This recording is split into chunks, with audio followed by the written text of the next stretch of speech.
Welcome once again to The Lost Signals discusses games and gaming culture, a pretentious, philosophical, pedantic podcast where we focus on various aspects of video games as well as other issues and topics within gaming in general.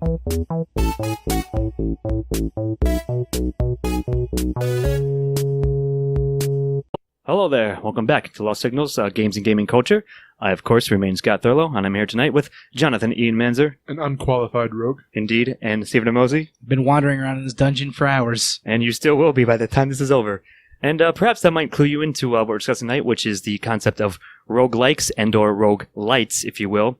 I'll try to keep the distinction clear, which is sort of like, not new genre of games, but perhaps underexplored a bit. Certainly, I'm going to admit outright that I haven't played as many of these types of games in the genre.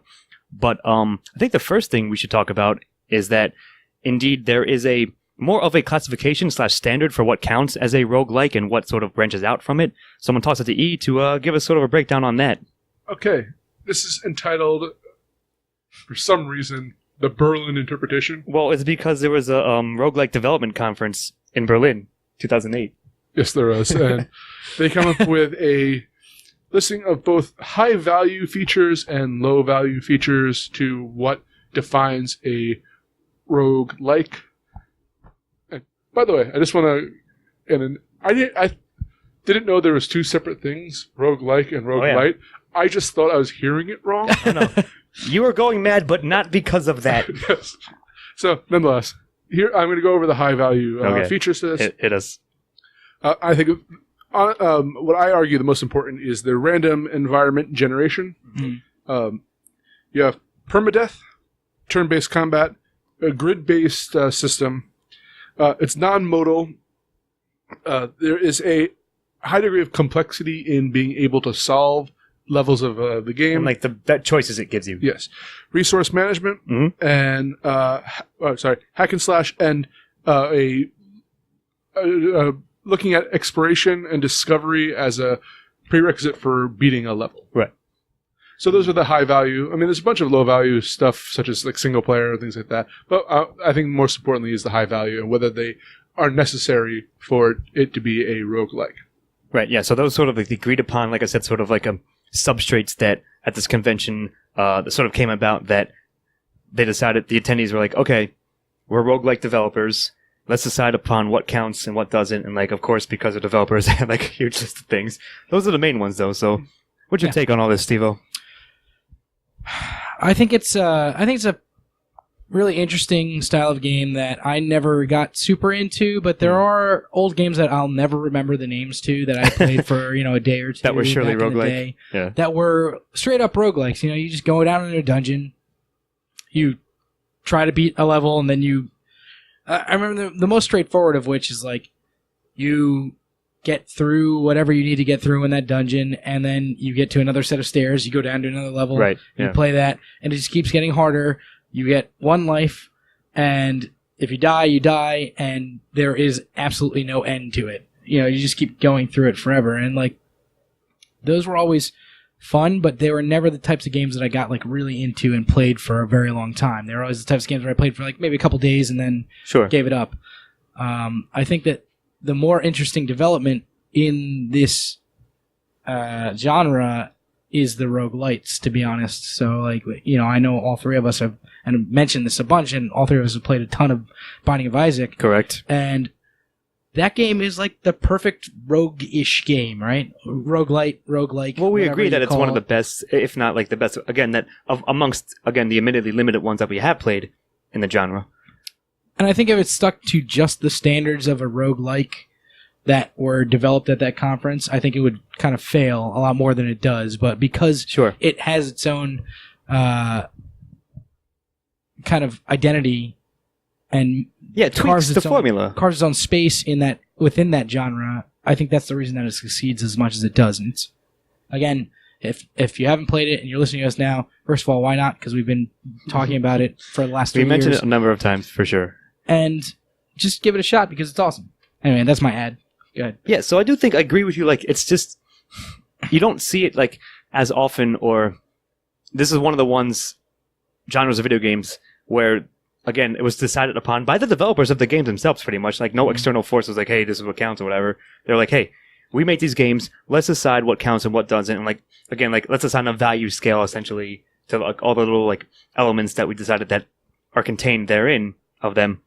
So I think it's interesting. And if we haven't mentioned this, again, we'll sort of continue the history of it, is that the term itself comes from a game called Rogue. But there were, as far as I encountered in my research, there were some predecessors to it, games that came a little bit before it, but this is the one that sort of like codified it, if not invented it, like pretty much.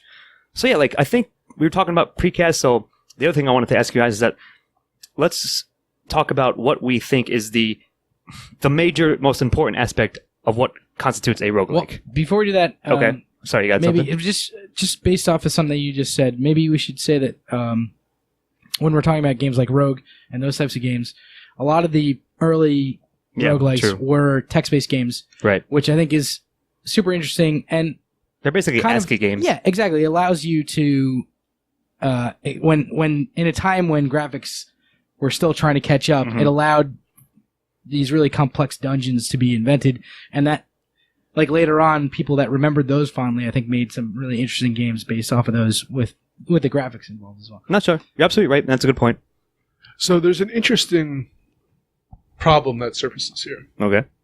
Because they named it roguelike, but what their definition, their codifying definition was like rogue. Yeah. And based on, just as you pointed out, the technology limitations at that time, they hamstrung themselves on... To a degree, I guess I can see what you're saying.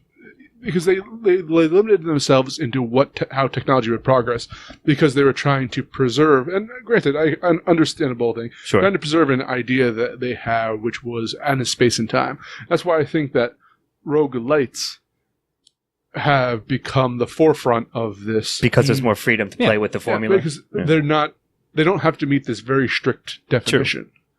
But if you want to go into the thing, I think that when I think of a roguelite nowadays, I think of, first and foremost, random generation of levels, enemies, and loot. I think one of the most famous, at least for my generation, of roguelites was Diablo. Yep. And continuing to this day, they developed this formula based on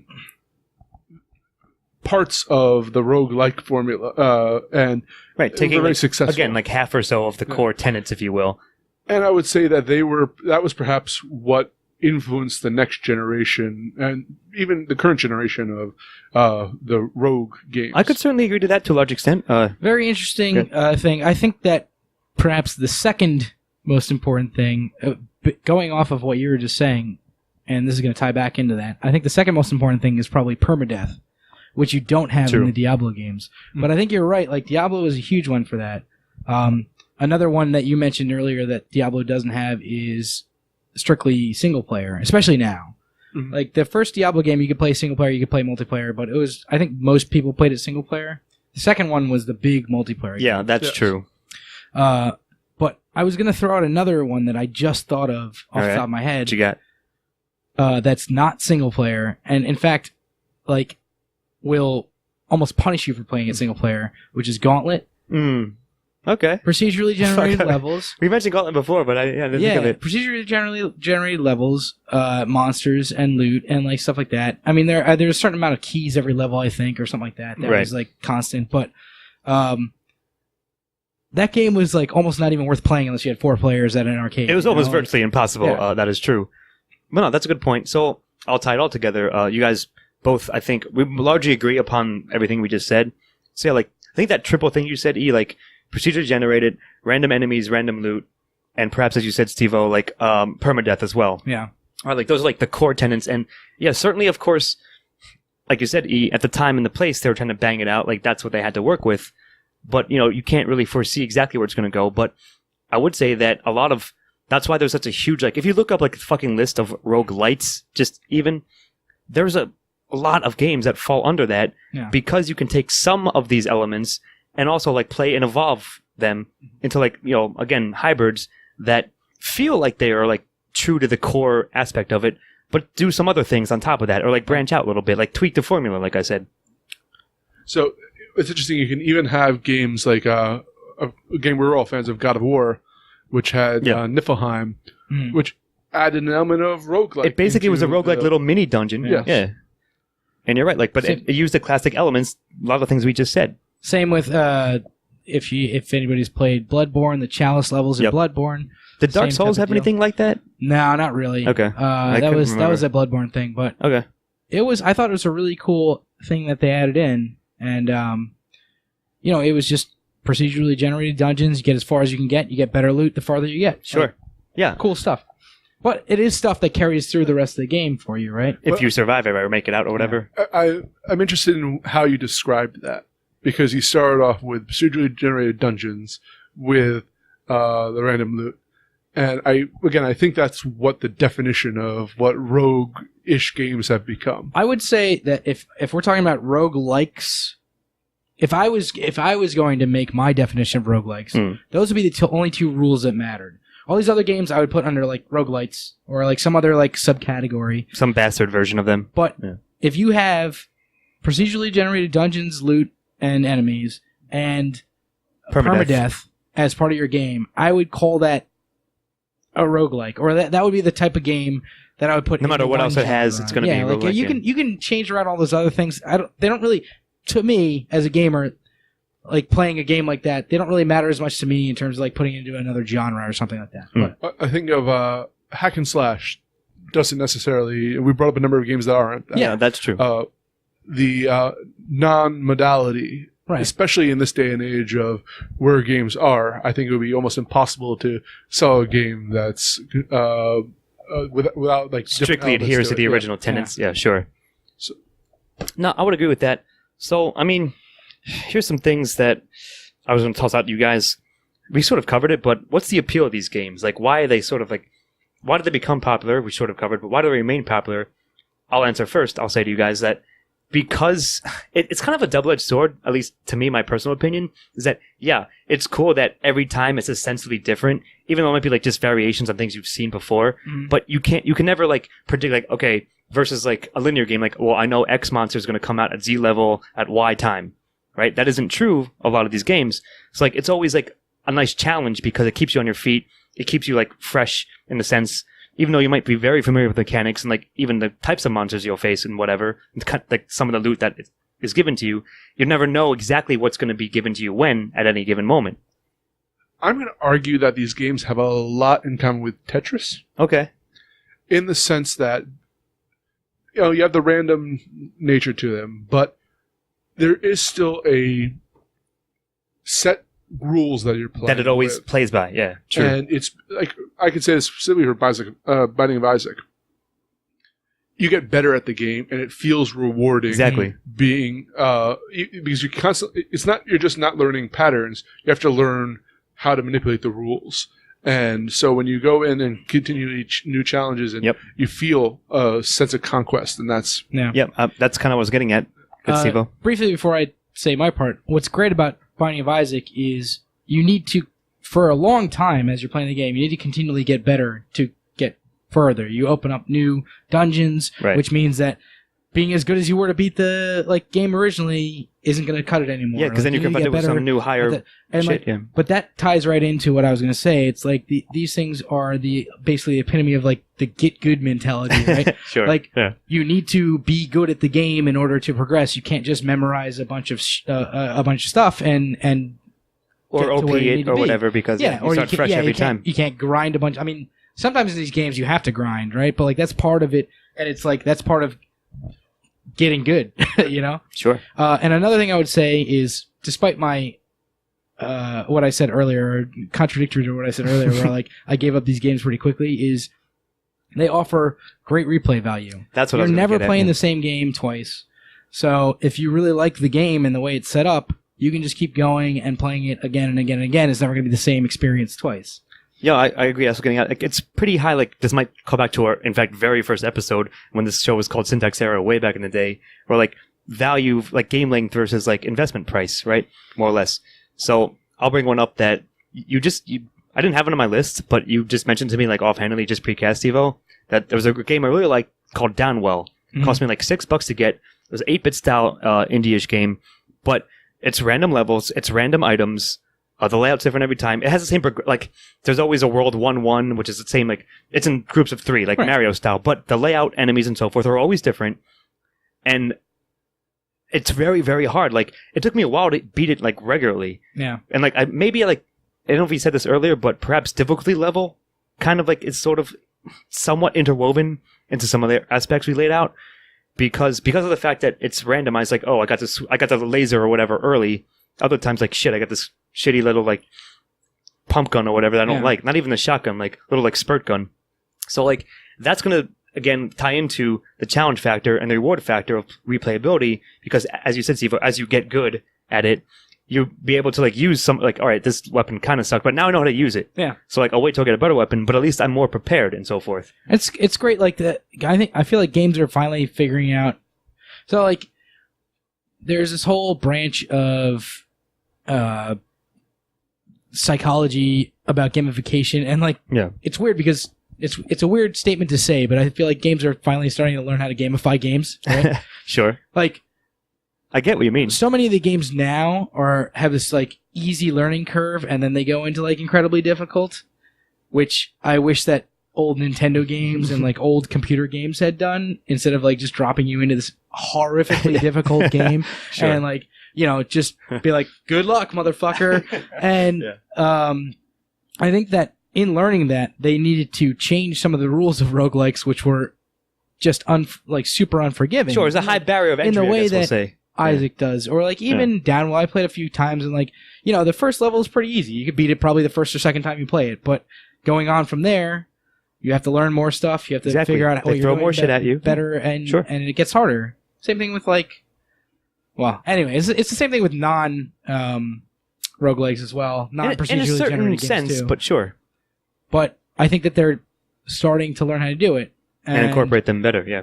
To figure out how to like hook people into games instead of being like you can't do this, fuck you, and like fuck off, get out of here.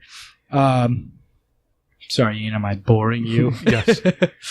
But yeah, like that's that was just my little aside. Yeah, gotcha, and I would largely agree with that aspect. I think that is sort of kind of the appeal of them. I have one other one. Like you guys tell me if you think.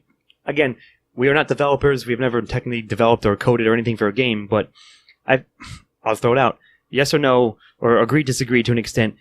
Perhaps these are a bit easier to program because you basically have a core set of levels and like this sort of increase the complexity, or like basically have a random number generator that generates it, but like ups like the number of monsters or whatever. You know what I mean? Yes and no. Okay. Because you're right. Like most roguelikes aren't God of War style artwork and all that. Yeah.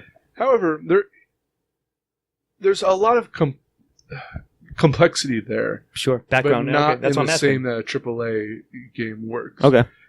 Because you have to, and there's a lot of process that goes in there. Yeah, you can just put a random generator for enemies type thing. But you have to structure it so that the replayability is there. You have to balance a lot in these games. So I think there's a lot of more complexity in a shorter in a different way, span, perhaps. Yeah. Okay. Ian, I completely agree with that. Like there is. The thing is, you have to take into account everything that your game is going to do. Sure, so because it's random. It's you not can't like put a player. It's not in, like here's what my game's going to do. It's like here is the like list of things that my game can do. Now, is everything in this list compatible at this point? Yeah. Like, doable? Is this gonna just like break the game if I put one thing in this list that doesn't belong there? So I feel like it's a lot more play testing. Good point. And especially in terms of like just the straight up events that can happen, right? I'm sure there's a lot more play testing that comes into account when you have great graphics and you want to make sure you're not like one character's not clipping through another character or something. But when it I guess you're just saying like the possibility of choices. When it comes to straight up gameplay, you have this massive number of things that can happen, and you need to make that list balanced so that it doesn't just break the game on the first level if you run into the wrong enemy or something like that. Or it's wrong, like some weird combination that's unwinnable or something. Yeah, that's a fair point. So I'll just throw it out there as like a possible consideration as to like how easy or not these games are to program and create. So like I don't have much more to say. I guess two things I wanted to mention, like more recent things. First one is Dead Cells, as the time of this recording, just came out and is a newer roguelike. It's more hack and slash, so like sort of side-based, a bit Metrovania, but like many of the elements all randomly procedure generate levels and enemies and loot. And so there's permadeath, but you carry over, I believe, some of your upgrades, so that you have to restart from the beginning, but you get to choose like a couple of things, or like things you've unlocked you can still utilize to an extent upon a fresh playthrough. So, and there was also, this was announced at E3. I didn't get it. It was a DLC for Prey, which I quite liked, the core game. It was called Moon Crash, but it wasn't like a new story. Like, it's weird because it wasn't. There's more roguelike. You had 5 characters, and you had to figure out, each time you played was different, like procedure generated parts of, like sort of elements from the main game on a different setting. And you could unlock, certain abilities, but when you died, you could then restart. You had to restart afresh again from the beginning, but you could choose the abilities again that you'd already unlocked to like attach to your character, or start with like a certain weapon or whatever. Right. But again, all loot, enemies, and so forth were randomly generated each time, and there were like there were 5 characters, and you had 5 ways to like basically win or get off the space station, more or less. And if one character used one, like if you're doing like one single file, then the next character couldn't use that one. Right. Which I thought was pretty cool.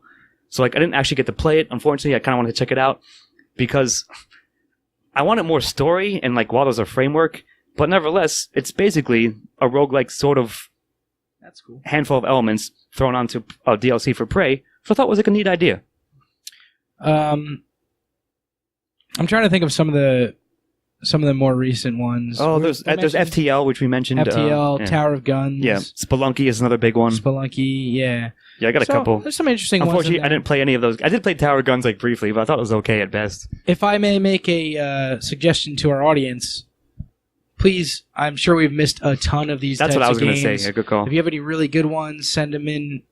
Talk to us, whatever. Yeah, for sure. Like we'll talk about this shit forever. Yeah, I actually, you kind of preempted me, but good call, because I was like, hey, because it's sort of undercovered, at least personally for us, anyone out there listening and you're into them, ship us some good ones. Send us some hate mail in YouTube comment section. Yeah, either How did you forget about this fucking game? Yeah, but do include whatever game you thought was good in within the roguelike or roguelite sphere. Please.